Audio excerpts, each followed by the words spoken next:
ধাঁধার সমাধানের নতুন ভিডিওতে তোমাদের সবাইকে ওয়েলকাম। আজ আমি নিয়ে এসেছি কয়েকটি ধামাকাদার প্রশ্ন। আশা করি সবার ভালো লাগবে। তো চলো দেখা যাক তোমরা এর মধ্যে কে কয়টি সলভ করতে পারো। চলো আজকের প্রথম প্রশ্নে এই ছবিটি দিয়ে তোমাদের হালকা বুদ্ধির পরীক্ষা করা যাক। এই ছবিতে তোমরা দেখতে পাচ্ছ দুজন মেয়ে এবং তাদের মাঝখানে রয়েছে একটি নম্বর। এখন এই দুজন মেয়ের মধ্যে প্রথম মেয়েটি বলছে এটা 6 আর দ্বিতীয় মেয়েটি বলছে এটা 9। এখন প্রশ্ন, ছবিটি ভালো করে দেখে তোমরা কি বলতে পারবে কে ঠিক বলছে? তোমাদের কাছে উত্তর ভাবার সময় রয়েছে 10 সেকেন্ড। পারলে উত্তরটা কমেন্ট করো।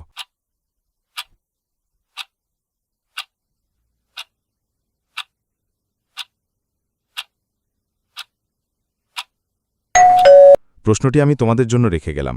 তোমরা যদি বলতে পারো তাহলে সঠিক উত্তরটা কমেন্টে জানিয়ে দাও। চলো এখন দেখা যাক পরের প্রশ্ন।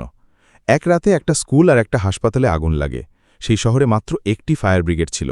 এখন তোমরা বলো তো, আগুন নেভানোর জন্য ফায়ার ব্রিগেডটিকে প্রথমে কোথায় যাওয়া উচিত? তোমাদের উত্তর কমেন্টে জানাও।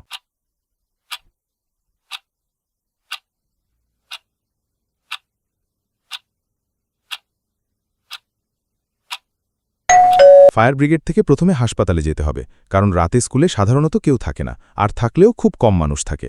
কিন্তু হাসপাতালে যে কোনো সময়ে ডাক্তার ও রোগীরা থাকে, তাই আগে হাসপাতালে যাওয়া উচিত। এখন আমি তোমাদের স্মৃতিশক্তি পরীক্ষা করব। এই ছবিটা ভালো করে দেখে নাও। আমি এই ছবিটা নিয়ে তোমাদেরকে কিছু প্রশ্ন করব, তাই ছবিটা মনোযোগ দিয়ে দেখো। প্রথম প্রশ্ন, বলো তো কতজন বাচ্চা ছেলে মেয়ে রশি টানাটানি খেলছিল? দেখা যাক তোমাদের মধ্যে কতজনের এটা মনে আছে।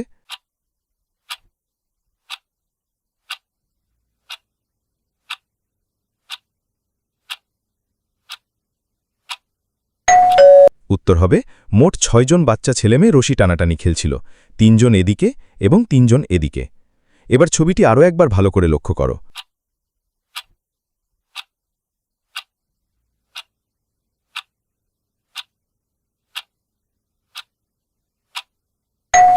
চলো এখন তোমরা আমাকে বলো, মেয়েটির হাতে কয়টি বেলুন ছিল?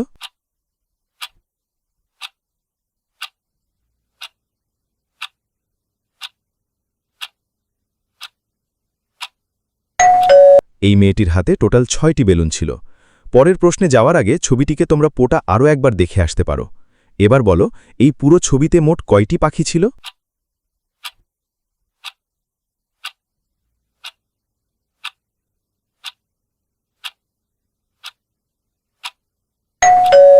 এখানে মোট 2টি পাখি ছিল, আর তারা গাছে বসেছিল। নেক্সট, এবার দেখা যাক এখানে এই গানটি কতজন বুঝতে পারো।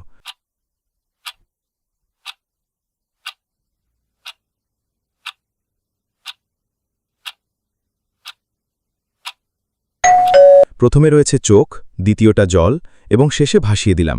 তাহলে গানটি হয়ে গেল চোখের জলে ভাসিয়ে দিলাম মনের ঠিকানা। তো তোমরা কি বলতে পারবে এই গানটি কোন গায়কের? যদি পারো তাহলে ভিডিওতে একটি লাইক করে কমেন্টে লেখো।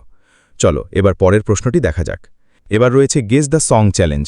এই ছবিগুলোকে দেখে তোমাদেরকে এমন একটি মারাঠি গান গেস করতে হবে যেটা বর্তমান ট্রেন্ডিংয়ে রয়েছে।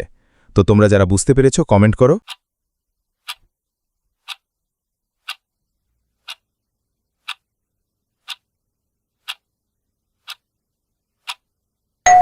প্রথমে রয়েছে সুন, দ্বিতীয়টা দড়ি, তারপর আবার সুন এবং শেষে দড়ি। তাহলে এখানে মারাঠি গানটি হয়ে গেল। গানটি কে কে শুনেছ কমেন্টে জানাও। চলো এবার পরের প্রশ্নটি দেখা যাক। একটি শহরে দুজন হেয়ার ড্রেসার রয়েছে, এ এবং বি। এ হেয়ার ড্রেসারের চুল খুব সুন্দর করে কাটিং করা আর দেখতেও অনেক সুন্দর, আর বি হেয়ার ড্রেসারের চুল একদম এলোমেলো এবং দেখতেও খারাপ। এখন তোমরা বলো তো, তোমরা যদি এই দুজন হেয়ার ড্রেসারের মধ্যে যে কোনো একজনের কাছ থেকে চুল কাটতে চাও তাহলে কার কাছ থেকে চুল কাটবে? তোমাদের উত্তরটা কমেন্টে লেখো।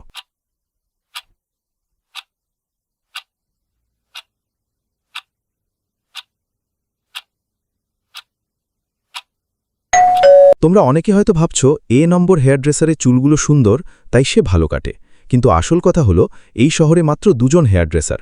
তাহলে এর চুল কে কাটল? অবশ্যই বি নম্বর হেয়ার ড্রেসার। আর বি এর চুল কে কাটল? অবশ্যই এ নম্বর হেয়ার ড্রেসার। অর্থাৎ এর চুল সুন্দর মানে বি ভালো কাটে, কিন্তু বি এর চুল খারাপ মানে এ ভালো কাটে না। তাই তোমাদেরকে চুল ভালোভাবে কাটতে হলে বি এর কাছে কাটা উচিত, কারণ যার চুল খারাপ সে নিজেরটা কাটে না, কিন্তু অন্যেরটা ভালো কাটে। চলো এবার যাওয়া যাক পরের প্রশ্নে। দুই বন্ধু খুবই ক্ষুধার্ত ছিল। তারা অনেক দিন ধরে কিছুই খায়নি। হঠাৎ তাদের সামনে অনেক খাবার এসে গেল, কিন্তু তাদের কাছে যে চামচটা আছে সেটা অনেক বড়। এত বড় চামচ দিয়ে তারা নিজের মুখে খাবার দিতে পারছিল না, কারণ চামচটি মুখ পর্যন্ত পৌঁছায় না। এখন বলো তো তারা দুজনে কিভাবে খাবার খাবে?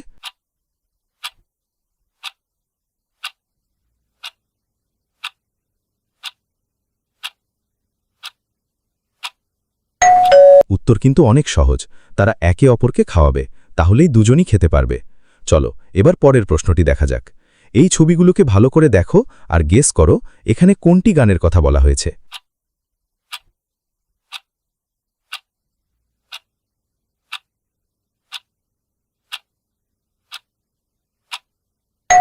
প্রথমে রয়েছে মন, আর তারপরের ইমোজিটা যে কোনো একজনের দিকে ইশারা করছে, তাহলে এটাকে ধরতে হবে তোকে প্লাস, তৃতীয়টা হচ্ছে দিল, এবং শেষে রয়েছে আম।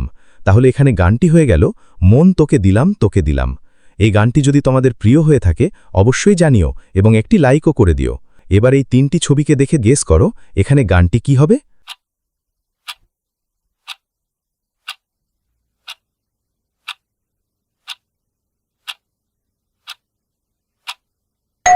প্রথমটা হচ্ছে আয়না, দ্বিতীয়টা ব্রোকেন হার্ট মানে মন ভাঙা, আর শেষেরটাও হচ্ছে আয়না। তাহলে এখানে গানটি হয়ে গেল।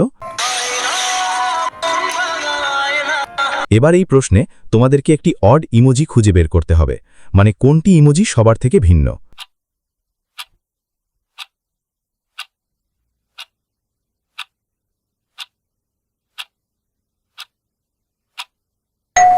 তোমরা যদি এই ইমোজিটিকে দেখো তাহলেই বুঝতে পারবে। বাকি ইমোজিগুলো শুধু একদিকে তাকিয়ে আছে, কিন্তু এটা দুদিকেই তাকাচ্ছে, তাই এটি সবচেয়ে ভিন্ন। তো তোমরা যদি এরকম নতুন ভিডিও আরও দেখতে চাও তাহলে চ্যানেলটিকে এখনই সাবস্ক্রাইব করে পাশের বেল আইকনটি অন করে রাখো, যাতে নেক্সট ভিডিও মিস না হয়ে যায়।